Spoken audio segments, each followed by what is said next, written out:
नमस्कारम। अद्य वयम संस्कृत भाषायां कर्म कारकस्य विषय पठिष्यामः। आज हम संस्कृत भाषा में कर्म कारक के बारे में पढ़ेंगे। कर्म कारक की योग में द्वितीय विभक्ति होती है और द्वितीय विभक्ति के प्रयोग के कौन कौन से कारण हैं उनके बारे में पढ़ेंगे। तो पढ़ते हैं कर्म कारक के बारे में। कर्म कारक की योग में द्वितीय विभक्ति होती है। पहला सूत्र है कर्मणि द्वितीया, यानी कर्म में द्वितीय विभक्ति होती है। कौन सी विभक्ति होती है? द्वितीय। अनुक्ते कर्मणि द्वितीया स्यात्। अनुक्त कर्म में द्वितीय विभक्ति होती है। उक्त कर्म, अनुक्त कर्म, यानी अनुक्त कर्म। उक्त कर्म जो होता है, उक्त कर्म जो कर्मवाच्य का जो कर्म होता है उसे क्या कहा जाता है? उक्त कर्म कहा जाता है। और उक्त कर्म में प्रथमा विभक्ति होती है। कौन सी विभक्ति होती है? प्रथमा। ये हमें ध्यान रखना। अनुक्त कर्म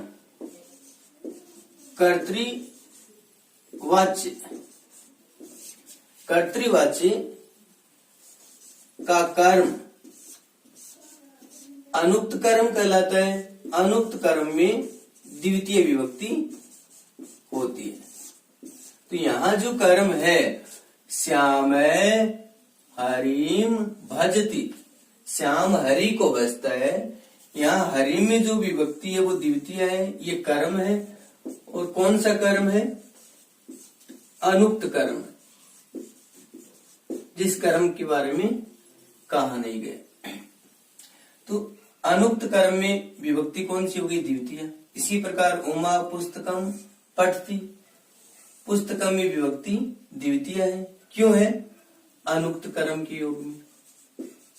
तो एक बात हमें समझनी है कि कर्मवाच्य का जो कर्म होता है उसे उक्त कर्म कहा जाता है और उक्त कर्म में प्रथमा विभक्ति होती है। अनुक्त कर्म कर्तृवाच्य का जो कर्म होता है उस कर्म को अनुक्त कर्म कहा जाता है, उसमें द्वितीय विभक्ति होती है। कर्तृवाच्य का जो कर्ता होता है उसे उक्त कर्ता कहा जाता है और उक्त कर्ता में प्रथमा विभक्ति होती है। तो यहाँ एक बात और समझनी है हमें। श्याम है, श्याम क्या है? कर्ता है। किसका है? कर्तृवाच्य का है। कर्तृवाच्य का कर्ता है, इसलिए उक्त कर्ता है। और उक्त कर्ता में कौन सी विभक्ति होती है? प्रथमा होती है। तो यहाँ कर्ता में कौन सी हो गई? प्रथमा। इसके बाद में यहाँ स्पष्ट है कर्तृवाच्य का कर्म अनुक्त कर्म होता है और अनुक्त कर्म में कौन सी विभक्ति होती है? द्वितीय विभक्ति। कर्तृरीप्सित तमम कर्म, कर्तु धन ईप्सितम तमम कर। ईप्सित तमम यानी जो सबसे अधिक इष्टतम होता है। ईप्सित यानी जिसको सबसे अधिक चाहा जाता है। कर्तु क्रियाया आप्तुम इष्टतम कारकम कर्म संज्ञे स्यात्। कर्ता अपनी क्रिया के द्वारा जिसको सबसे अधिक चाहता है उसे क्या कहा जाता है? कर्म कहा जाता है। यह ऐसा कहें, इष्टतम कारकम कर्म संज्ञे स्यात्। इष्टतम कारक की कौन सी संज्ञा होती है? कर्म संज्ञा होती है। जहां जिसकी कर्म संज्ञा होती है उसे क्या कहा जाता है? कर्म कहा जाता है। कर्म कारक के योग में द्वितीय विभक्ति होती है। अनुपम ग्रंथम पठति, अनुपम ग्रंथ पढ़ता है। हरि चित्रम पश्यति, हरि चित्र देखता है। पाचके पकाने वाला। तंडुलान पचति, चावलों को पकाता है। यानी पाचक चावलों को पकाता है। यहाँ एक बात ध्यान में रखनी है, ग्रंथम, चित्रम, तंडुला, ये तीनों ही क्या है? कर्म है। और किस वाच्य के कर्म है? कर्तृवाच्य के कर्म। किस वाच्य के कर्म है? कर्तृवाच्य के। और कर्तृवाच्य का जो कर्म होता है वो कर्म क्या कहलाता है? अनुक्त कर्म कहलाता है। अनुक्त कर्म में कौन सी विभक्ति होती है? द्वितीय विभक्ति होती है। तो यहाँ अगर पूछा जाए कि कौन सा कर्म है? अनुक्त कर्म है। क्यों है? कर्तृवाच्य का कर्म है। अनुक्त कर्म में कौन सी विभक्ति होती है? द्वितीय विभक्ति होती है। दूसरे रूप में इस सूत्र के द्वारा कर्ता अपनी क्रिया के द्वारा जिसको सबसे अधिक चाहता है उसे कर्म कहा जाता है। और कर्म में कौन सी विभक्ति होती है? कर्मणि द्वितीय। इसके बाद में है अभिनिविष्ट।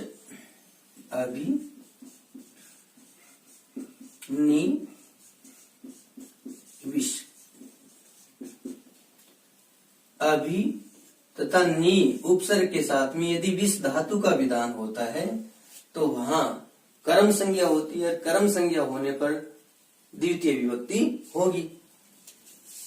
अभिनी एत संधातु पूर्व से विशेषते आधारे कर्मशात, यानी अभि और नी उपसर्ग के साथ में विष धातु के आधार की कर्म संज्ञा शात कर्म संज्ञा होती है।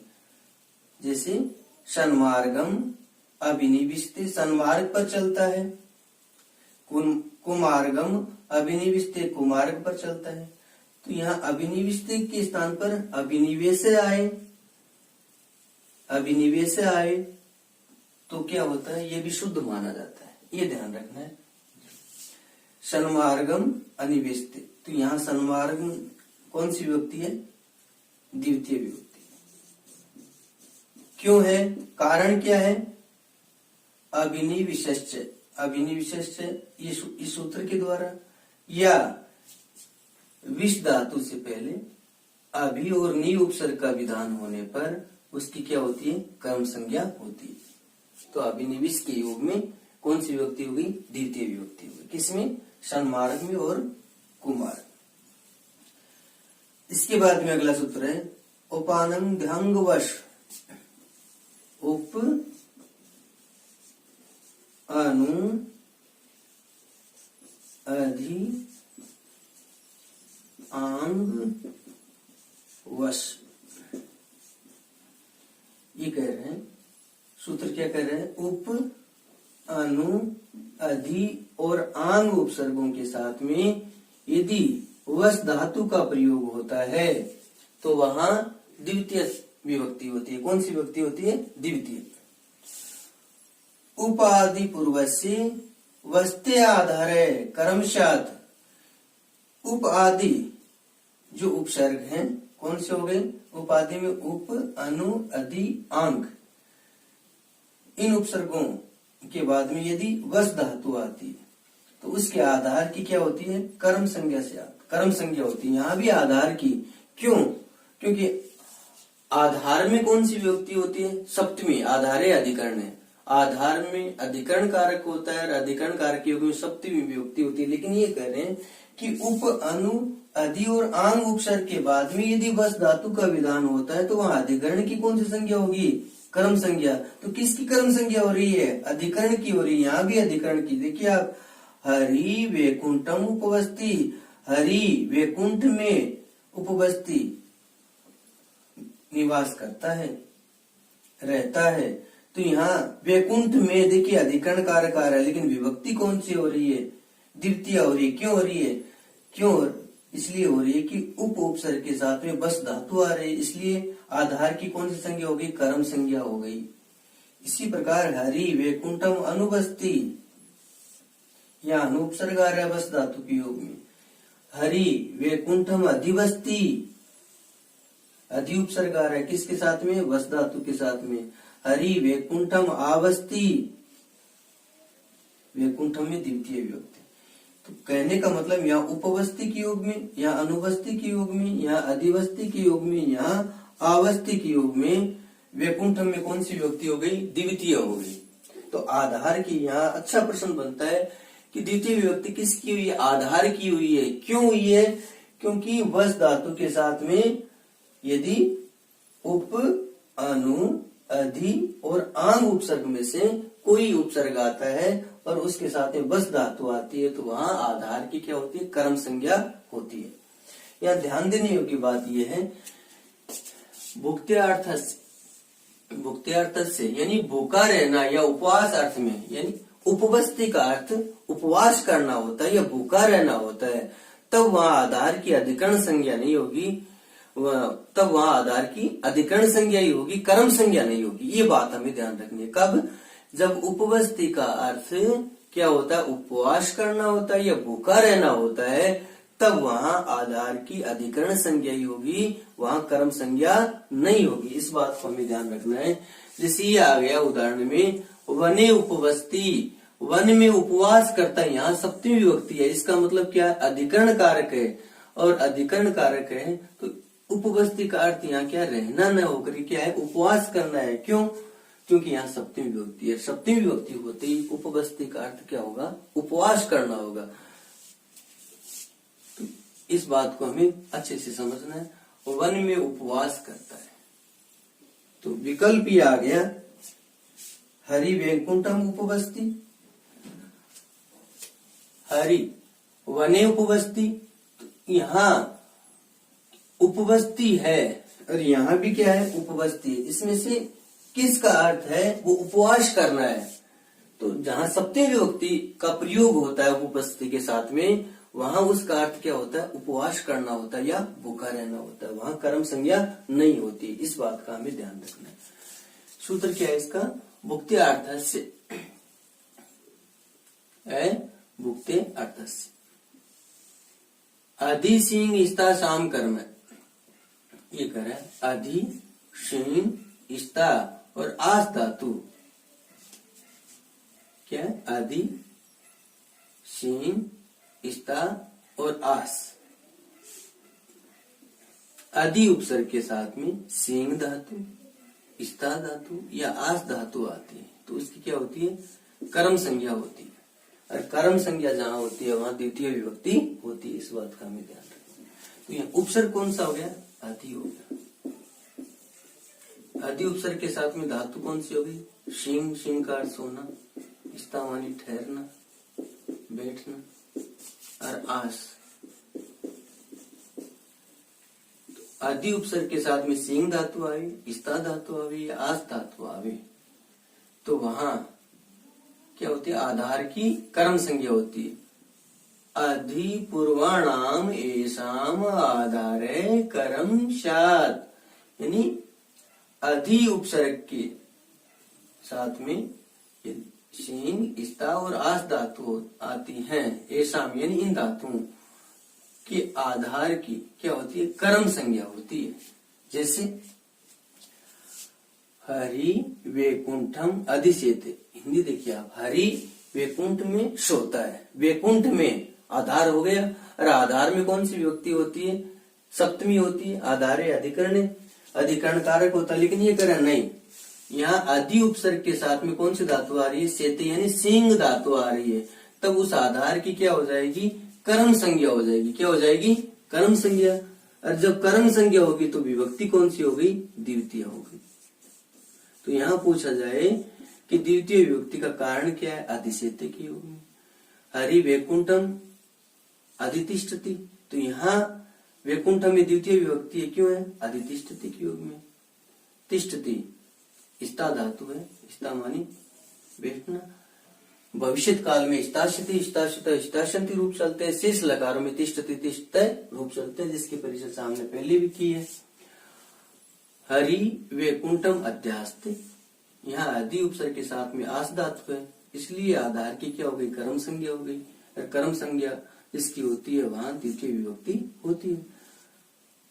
प्रताप ग्रामम अधितिष्ठति, प्रताप ग्राम में ठहरता है, तो ग्रामम में द्वितीय विभक्ति कर्म संज्ञा है, अधिकरण की क्यों है? अदिति स्थिति की होगी। परितः समया निक्सा हा प्रतियोगी द्वितीय। अभितय परितय समया निक्सा हा प्रतियोगी द्वितीय। ये हमें समझना है कि ये सूत्र नहीं है, ये वार्तिका है कात्यायन की। ये जो अभी हमने पढ़ा आदि सिंह इस्ता श्याम कर्म है, इससे पहले हमने उपान्यंग अद्यांग वश है, अग्निविश्च कर्तुरिक्षि तमम कर्म है, ये सारे के सारे क्या सूत्र है? ये क्या है? वार्तिका है। इसके आगे वा लिखा है। कहने का मतलब निम्न में से कौन सा भिन्न है? तो अगर 3 सूत्र आते हैं, एक वार्तिका आती है, तो वहाँ वार्तिका क्या हो गई? भिन्न हो गई। या निम्न में से कौन सा सूत्र के अंतर्गत नहीं आता है, तो वो क्या हो गया? अभितय परितय समया निक्षा हा प्रतियोगी अपि द्वितीय। ये सारे के सारे जो शब्द हैं, इन शब्दों के योग में कौन सी विभक्ति होती है? द्वितीय होती है।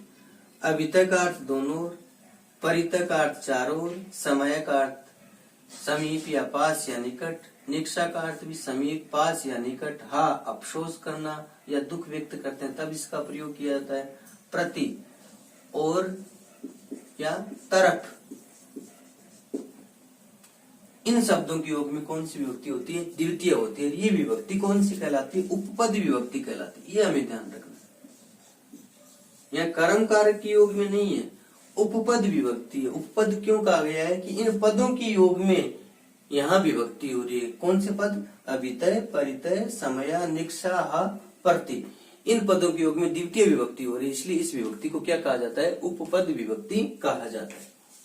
जैसे विद्यालयम अभितः उपवनम अस्ति, विद्यालय की अभितमन दोनों ओर उपवन है, तो विद्यालय में विभक्ति कौन सी हो गई? द्वितीय हो गई। कारण क्या हुआ? अभितय के योग में। रतन नगरम परितय वृक्ष संति, रतन नगर के चारों ओर वृक्ष हैं, तो यहाँ रतन नगर में विभक्ति कौन सी है? द्वितीय है। क्यों है? परितय के योग में। इसके बाद में उद्यानम समया विद्यालय अस्ति, उद्यान के समय में समीप विद्यालय है, उद्यान में द्वितीय विभक्ति क्यों है? समय के योग में। क्रीड़ा क्षेत्रम निक्षा सरित, क्रीड़ा क्षेत्र खेल के मैदान के निकट या समीप सरितम नदी है, तो क्रीड़ा क्षेत्र में कौन सी विभक्ति होगी? द्वितीय। षष्ठम हा दुष्ट के प्रति अफसोस है, तो षष्ठम में द्वितीय विभक्ति होगी। छात्राः विद्यालयम प्रति गच्छन्ति, छात्र विद्यालय की ओर जाते हैं, तो यहाँ विद्यालय में कौन सी विभक्ति होगी? द्वितीय विभक्ति हो गई। क्यों होगी? प्रति के योग में।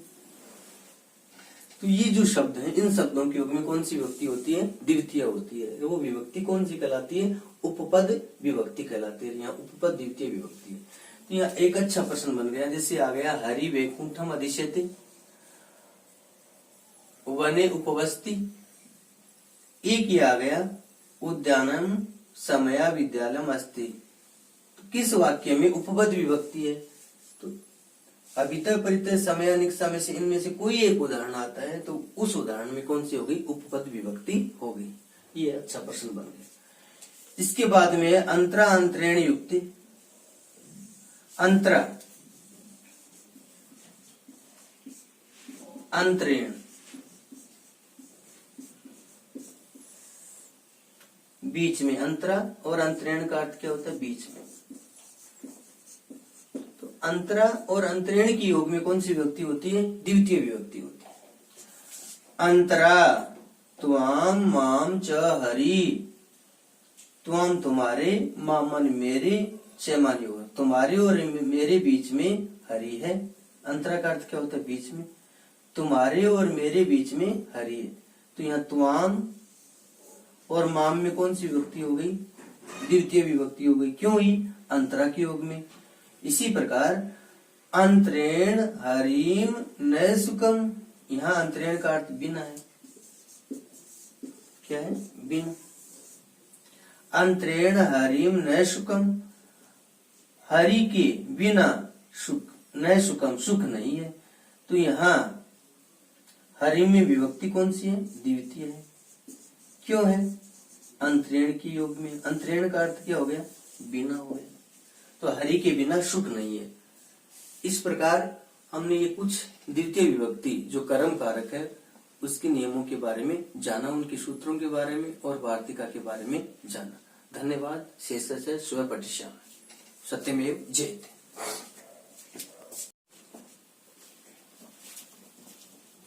अकथितम च, अकथितम जिसके बारे में कहा नहीं गया है। कथित मानी कहना, अकथित मानी जिसके बारे में कहा नहीं गया। च मानी और, यानी एक तो कथित कर्म होता है, एक होता है अकथित कर्म। कथित कर्म जिसे कहते हैं हम प्रधान कर्म, अकथित का मतलब गौण कर्म, यानी ऐसा कर्म जो गौण कर्म है जिसके बारे में कहा नहीं गया है, जो अपादान आदि कारकों के स्थान पर होता है, उस कर्म में कौन सी विभक्ति होती है? द्वितीय विभक्ति होती है। अपादान आदि विशेषई अविविक्षितम कारकम कर्म संज्ञम स्यात्। अपादान आदि विशेष अविविक्षितम कारक जो है उन कारकों की कौन सी संज्ञा होती है? कर्म संज्ञा होती है। अपादान आदि अन्य कारकों के द्वारा अकथित कारक की कर्म संज्ञा होती है, यानी ऐसा कारक जिस कारक के बारे में कहा नहीं गया है उसकी कर्म संज्ञा होती है। वो कौन से है? अपादान आदि अन्य कारकों के द्वारा, यानी अपादान कारक है या अन्य कोई कारक है, उन कारकों के द्वारा जिस कर्म के बारे में कहा नहीं गया है उस कर्म को गौण कर्म कहा जाता है, उसी अकथित कर्म कहा जाता है। उस अकथित कर्म की कर्म संज्ञा होती है और वहां द्वितीय विभक्ति का प्रयोग होता है। अकथितम, अकथित कर्म को अप्रधान, गौण या अविविक्षित कर्म कहा जाता है जो अपादान आदि कारकों के स्थान पर प्रयुक्त होता है। दूसरा कर्म कौन सा हो गया? ईप्सिततम, ईप्सिततम कर्म को प्रधान कर्म, कथित या मुख्य कर्म कहा जाता है। या तो हम उसे प्रधान कर्म कह सकते हैं, या ईप्सिततम कर्म कह सकते हैं, या मुख्य कर्म कह सकते हैं। कर्म के दो रूप हो गए, यानी कर्म है उसके कितने रूप हो गए? दो रूप हो गए। एक तो अकथित कर्म, जिस कर्म के बारे में कहा नहीं गया है उसे क्या कहते हैं हम? अकथित कर्म, अप्रधान कर्म या गौण कर्म। और जिस कर्म के बारे में कहा गया है उसे कथित कर्म, प्रधान कर्म या मुख्य कर्म या ईप्सिततम कर्म कहा जाता है। ईप्सिततम कर्म के बारे में हमने शुरू में पढ़ लिया कि कर्ता अपनी क्रिया के माध्यम से जिसको सबसे अधिक चाहता है उस कर्म को क्या कहा जाता है? ईप्सिततम कर्म कहा जाता है। और यहाँ कर्म के दो रूप देखने को मिलते हैं। ये 16 जो दीर्घकर्मक धातुएं हैं, कितनी? 16। उन 16 धातुओं में दो कर्म होते हैं, एक तो प्रधान कर्म होता है, एक होता है गौण कर्म। एक तो ईप्सिततम कर्म और अकथित कर्म या अविविक्षित कर्म। तो पढ़ते हैं उनके बारे में। जैसे दुह है, दुह का अर्थ क्या होता है? दुहना होता है। गाम पय दोग्धी, गाय से दूध दुहता है। तो पयम में द्वितीय विभक्ति है, यहाँ दुग्धम भी कर सकते हैं। गाम दुग्धम दोग्धी ऐसा भी कहा जा सकता है। तो यहाँ दो कर्म हो गए, गाम और पय। तो जो गाम है, गाय से, इसका मतलब अपादान हो गया। गाय से दूध क्या हो रहा है? अलग हो रहा है। तो यहाँ ये जो गाम में द्वितीय विभक्ति हुई है, ये तो कौन सी हो गई? कौन सा कर्म हो गया? अप्रधान कर्म हो गया।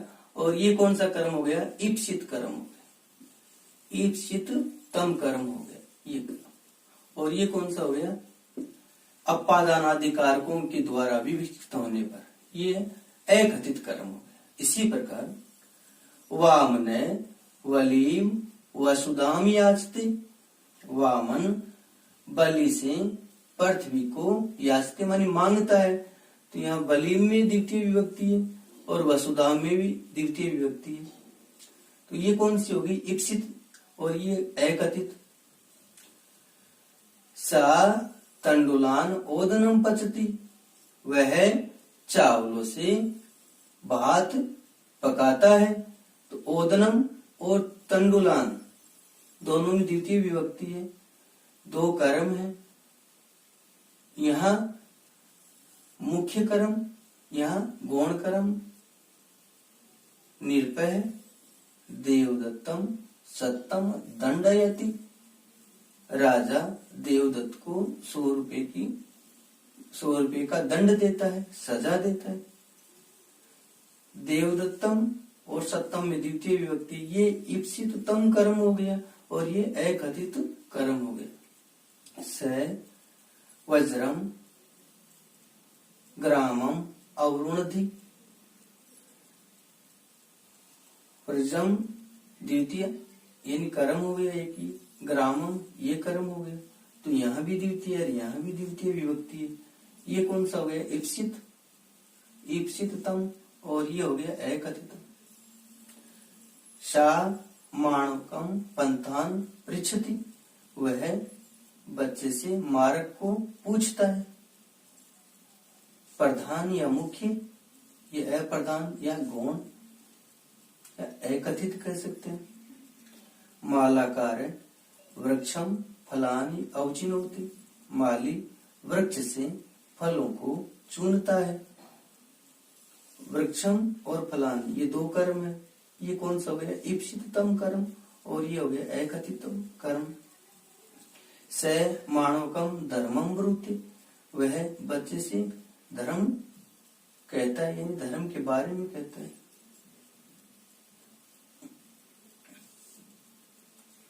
अकथित कर्म और धर्मम कथित कर्म। स माणवकम धर्मम शासति, वह बच्चे से धर्म के बारे में कहता है। सास मानी भी कहना, भ्रू मानी भी कहना होता है। माणकम अकथित, धर्मम ईप्सित तम कर्म हो गया।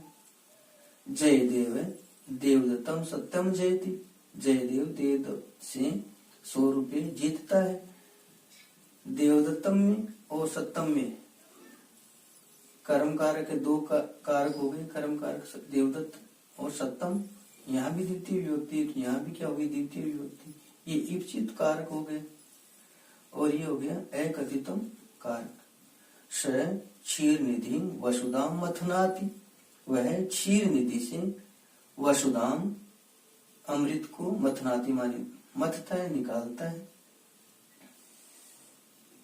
क्षीर निधि कर्म कारक है, यहाँ भी कर्म कारक है, यानी यहाँ भी द्वितीय है, यहाँ भी द्वितीय है। ये ईप्सिततम और ये अकथितम कर्म हो गए। इसी प्रकार चोर है देवदत्तम सत्तम उष्णाति, चोर देवदत्त से 100 रुपए चुराता है। तो देवदत्तम और सत्तम में दो कर्म हो गए, देवदत्तम और सप्तम। तो सप्तम में ईप्सित कर्म हो गया, ईप्सिततम, और ये अकथितम कर्म हो गया। तो ये जो कर्म है वो सारे के सारे क्या है? ईप्सिततम कर्म हो गए। और ये सारे जैसे गाम है, बलिम है, तंडुलान है, देवदत्तम, माणकम, वृक्षम, माणकम, देवदत्तम, क्षीरनिधिम, ये सारे के सारे क्या है? अकथित कर्म हो गए। इसी प्रकार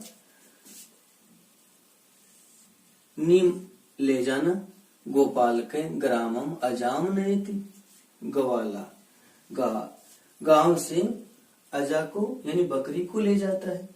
तो अजाम और ग्रामम में कौन सी विभक्ति हो गई? द्वितीय हो गई दोनों में। ये दो कर्म है, अजाम भी और ग्रामम भी। ये ईप्सित कर्म हो गया और ये क्या हो गया? अनीप्सित यानी अकथित कर्म हो गया। इसी प्रकार से ग्रामम धनम हरति, वह गांव से धन ले जाता है। हरति का अर्थ भी ले जाना होता है, हरण करना होता है। ठीक है। ग्रामम धनम, धनम ईप्सिततम कर्म हो गया, ग्रामम अकथितम कर्म हो गया। अकथित कर्म है वहां भी द्वितीय विभक्ति होती है, ईप्सित कर्म है वहां भी द्वितीय विभक्ति होती है। कृषक ग्रामम महिषीम कर्षति, किसान गांव से महिषी भैंस को खींचता है यानी ले जाता है। ईप्सित कर्म अकथित कर्म गोपाल के ग्रामम वारम वहती, ग्वाला गांव से बाहर को वहन करता है यानी ले जाता है। तो ग्रामम और भारम में द्वितीय विभक्ति, दोनों ही कर्म है।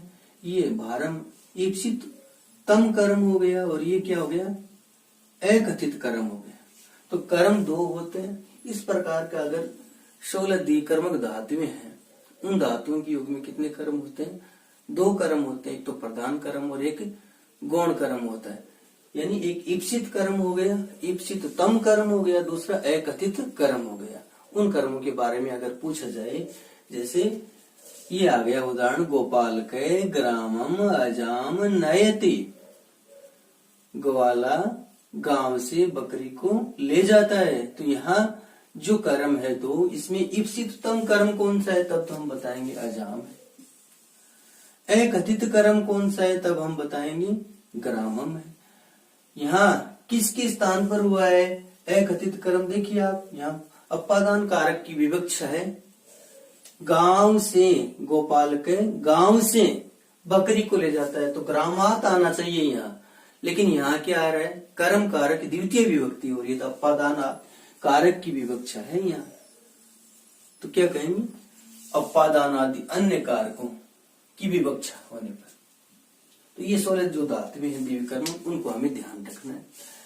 इन धातुओं में अकथित, अप्रधान और गौण, यहाँ जो हम कर्म की बात करें उसमें जो उदाहरण रखे हमने 16, उनमें ग्रामम, बलीम, तंडुलान, देवदत्तम, वज्रम, माणवकम, वृक्षम, माणवकम, माणवकम, देवदत्तम, क्षीरनिधिम, देवदत्तम, ग्रामम, ग्रामम, ग्रामम, ग्रामम, ये तो सारे के सारे क्या हुए, अकथित, अप्रधान या गौण कर्म हो गए। ये जो कर्म है, जो क्या है, प्रधान कर्म है, ईप्सित कर्म कह सकते हैं। कथित, प्रधान, मुख्य या ईप्सित, जैसे पय है द्वितीय विभक्ति, वसुधाम, ओदनम, सत्यम, ग्रामम, पंथानम, फलानी, धर्मम, धर्मम, सत्यम, सुधाम, सत्यम, अजाम, धनम, मैसिम, भारम। इन सभी में क्या है, कर्म है जो ईप्सित कर्म है, ईप्सित तम कर्म है। ये हमें ध्यान रखना। इन अर्थ के रूप में, यानी इन अर्थों को प्रकट करने वाली अगर अन्य कोई धातुएं और हैं, तब भी वहां क्या होता है, 2 कर्म होता है, और उनके बारे में हम चर्चा करते हैं। जैसे विशेष अर्थ निबंधना संज्ञा होने के कारण उक्त 16 धातुओं के अर्थ वाली धातुओं के प्रसंग में भी ये कार्य होगा। यानी अर्थ निबंधना संज्ञा, यानी इसी अर्थ का बोध कराने वाली, अर्थ निबंधना का अर्थ क्या होता है, अर्थ निबंधना संज्ञा, इसी अर्थ का बोध कराने वाली जो धातुएं हैं, तब भी क्या है, वहां 2 कर्म होंगे, एक प्रधान कर्म और दूसरा क्या होगा, गौण कर्म होगा। इस बात का भी हमें ध्यान रखना है। जैसे वामन है, बलिम, वसुधाम भिक्षते, वामन बलि से वसुधा भिक्षते मांगता है, यानी याचते के स्थान पर यदि भिक्षते आता है,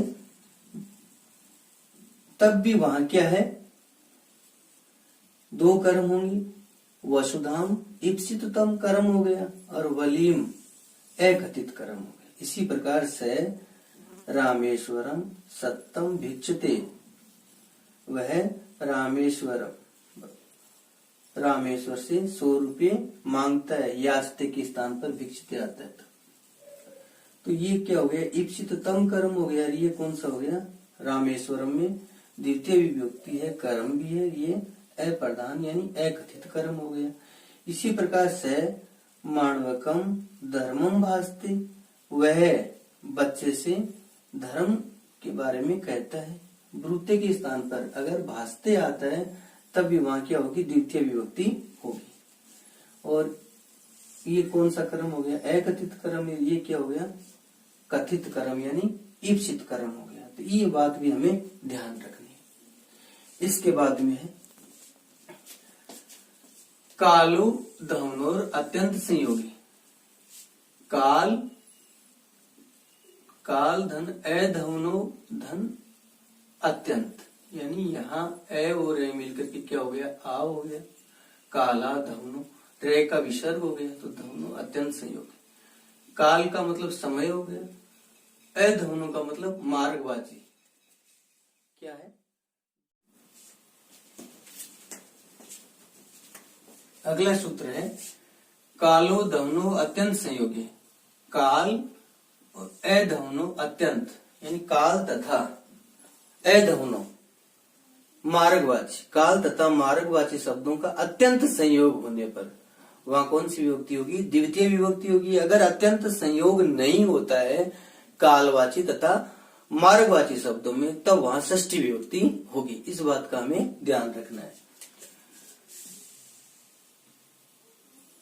यहाँ सूत्र का संधि विच्छेद किया, ए और रे मिलकर क्या हो गया, आ हो गया। काल धन अधवनो, यहाँ रे है जो उसका क्या हो गया, विसर्ग हो गया।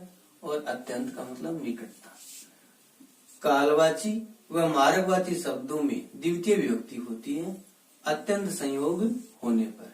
यदि अत्यंत संयोग नहीं होता है तो वहां षष्ठी विभक्ति होती है। अगर कालवाची और मार्गवाची शब्दों का अत्यंत संयोग नहीं होता है तब वहां कौन सी विभक्ति होगी, षष्ठी होगी। इस बात का हमें ध्यान रखना है। जैसे मासम कल्याणी, मासम में द्वितीय विभक्ति है। मास समय का बोध कराने वाला है, महीना। कल्याणी महीना भर कल्याणकारी है।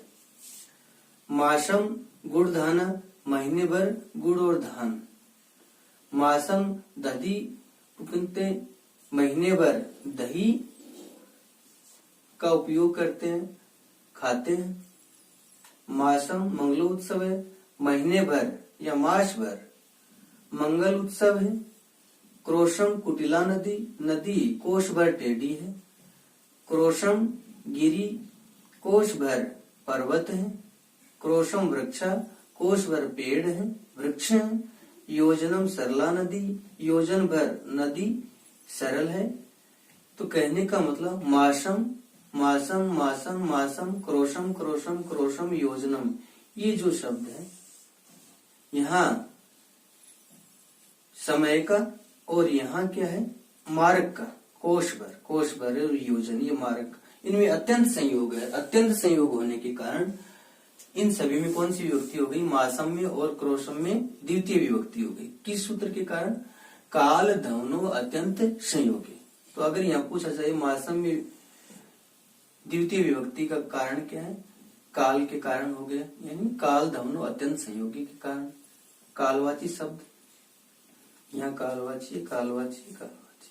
अत्यंत संयोग जब नहीं होता है तब कौन सी होगी, षष्ठी विभक्ति होगी। इस बात का हमें ध्यान रखना। जैसे पूर्णता अत्यंत निकटता नहीं होने पर, यानी पूर्णता नहीं होती है या अत्यंत निकटता नहीं होती है तब वहां कौन सी विभक्ति होगी, षष्ठी विभक्ति होगी। ये बात हमें ध्यान रखना है। जैसे एक सप्ताह भर अध्ययन करता है या महीने भर अध्ययन करता है, 2 महीने अध्ययन करता है, तब तो निकटता हो गई। लेकिन महीने में 2 दिन पढ़ता है, सप्ताह में 1 दिन पढ़ता है, साल में 2 दिन पैदल चलता है। कहने का मतलब जब अत्यंत संयोग नहीं होता, निरंतरता नहीं होती है, तब वहां षष्ठी विभक्ति होती है। तो पूर्णता और अत्यंत निकटता नहीं होने पर, जैसे मासस्य द्वि अदिति, महीने में 2 दिन अदिति माने अध्ययन करता है, तो लगातार नहीं है, पूर्णता नहीं है। इसका मतलब क्या है, समय का तो बोध हो रहा है लेकिन अत्यंत निकटता नहीं है, निरंतरता नहीं है, तब यहाँ कौन सी विभक्ति होगी, षष्ठी होगी। इसी तरह वर्षस्य द्वितीय स्नाति, साल में 2 दिन नहाता है, तो यहाँ भी निरंतरता नहीं है, अत्यंत निकटता नहीं है, पूर्णता नहीं है, इसलिए वर्षस्य में कौन सी विभक्ति होगी, षष्ठी होगी। क्रोशस्य एक देशीय पर्वत है, कोश भर में एक क्षेत्र में पर्वत है, यानी एक कोश की जो दूरी है उसमें एक क्षेत्र में क्या पर्वत है, इसका मतलब निरंतरता नहीं है, पूर्णता नहीं है, तब षष्ठी होगी। क्रोशस्य अर्धे वृक्षा, कोश भर है, उसके आधे भाग में क्या है, वृक्ष है। तो यहाँ भी निरंतरता नहीं है, अत्यंत निकटता नहीं है, तब वहां क्या हो गई, षष्ठी विभक्ति हो गई। तो जहां अत्यंत निकटता या पूर्णता का बोध नहीं होता है तब वहां कौन सी विभक्ति होगी, षष्ठी। जहां पूर्णता का बोध होता है, अत्यंत निकटता का बोध होता है, तब वहां द्वितीय विभक्ति का प्रयोग होता है। इसके बाद में है, इस सूत्र की परिचर्चा कर ली, कुछ उदाहरण अब छूट गए थे, उनकी चर्चा और कर लेते हैं। अभितय, परितय, समया, निक्षा, यानी दोनों ओर, चारों ओर, निकट, निकट या पास में, समीप, धिक, धिकार, हा अफसोस, प्रति और, इनकी योग में तो द्वितीय विभक्ति होती है। उस विभक्ति को क्या कहा जाता है, उपपद विभक्ति कहा जाता है। इसके अतिरिक्त अनु, यावत, अधोअध, अध्यधि, ऊपरी ऊपरी, ये शब्द भी आते हैं, तब भी क्या होगी, द्वितीय विभक्ति का होगी। और द्वितीय विभक्ति होने पर उस विभक्ति को क्या कहा जाएगा, उपपद द्वितीय विभक्ति कहा जाता है। क्यों, अनु, यावत, अधोअध, अध्यधि, ऊपरी ऊपरी, ये शब्द, इन शब्दों के कारण उपपद हो गए। और उपपद के कारण वो विभक्ति जो होती है वो कौन सी होती है, उपपद विभक्ति होती है, यानी उसे उपपद विभक्ति कहा जाता है। अनुमानी पीछे, यावत माने तक, अधोअध नीचे नीचे, अध्यधि अंदर अंदर, ऊपरी ऊपरी ऊपर ऊपर। जैसे दुष्टम धिक, दुष्ट को धिक्कार है, या दुष्टम में द्वितीय है, क्यों है, धिक की योग में। राजपुरुष है, चोरम अनुधावती, राजपुरुष चोर के पीछे दौड़ते हैं। राजपुरुष है, चोरम में कौन सी विभक्ति होगी, द्वितीय होगी, क्यों ही, अनुधावती के योग में। मौन, वनम यावत गच्छति, मौन वन तक जाता है, तो वनम में द्वितीय विभक्ति क्यों है, यावत की योग में। भूमि अधोअध जलम अस्ति, भूमि के नीचे नीचे जल है, तो अध अधो के योग में कौन सी विभक्ति होगी, यहाँ जलम में द्वितीय विभक्ति होगी। इसी प्रकार लोकम ऊपरी ऊपरी सूर्य अस्ति, लोकम में द्वितीय विभक्ति है, क्यों है, ऊपरी ऊपरी के योग में, लोक के ऊपर ऊपर सूर्य है। लोकम अद्य अधि, यानी अधि अधि, अध्यधिक हरि अस्ति, लोकम में द्वितीय विभक्ति है, क्यों है, अध्यधिक के योग। लोक में द्वितीय विभक्ति अधि या अध्यधिक योग में। तो कहने का मतलब इन शब्दों के कारण यहाँ जो द्वितीय विभक्ति हुई है उस विभक्ति को क्या कहा जाता है, उपपद विभक्ति कहा जाता है। तो आज हमने परिषद की द्वितीय विभक्ति के बारे में विस्तार से पढ़ा। जो 16 द्विकर्मक धातुएं हमने पढ़ी है उनका अर्थ जान लेते हैं।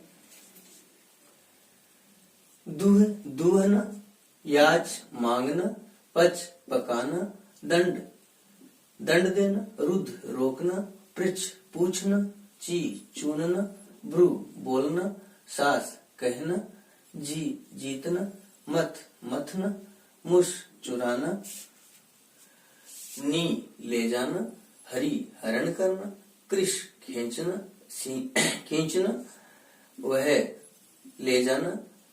तो नी, हरि, कृष और वह एक ही अर्थ में भी प्रयुक्त होते हैं, ले जाने अर्थ में भी, और दूसरे वाक्य में प्रयोग होता है। जैसे किसी चीज को खींचना होता है वो भी क्या होता है, ले जाने का बोध करना होता है।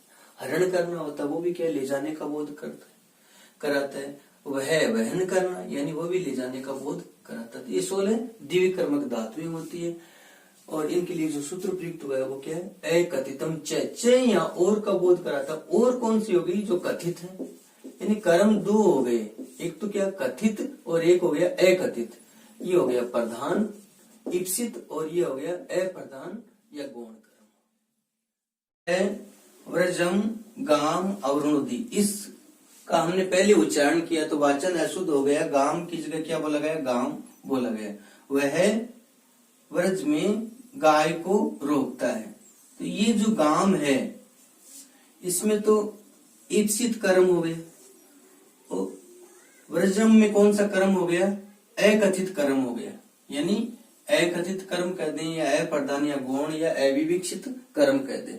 तो हमने जो द्विकर्मक धातुएं पढ़ी हैं उन धातुओं में दो कर्म हैं, एक तो प्रधान कर्म और दूसरा गौण कर्म, जिसे क्या कहा जाता है, एकथित कर्म, और प्रधान कर्म को क्या कहा जाता है, ईप्सित कर्म कहा जाता है। इनकी पहचान कैसे करनी है, थोड़ा सा ये ध्यान रखना है हमें कि अगर ये संस्कृत का उदाहरण आता है, इनका जब हिंदी बनाएंगे ना तो स्पष्ट हो जाएगा। जैसे गाम पये दोग्धी, गाय से दूध को दुहता है।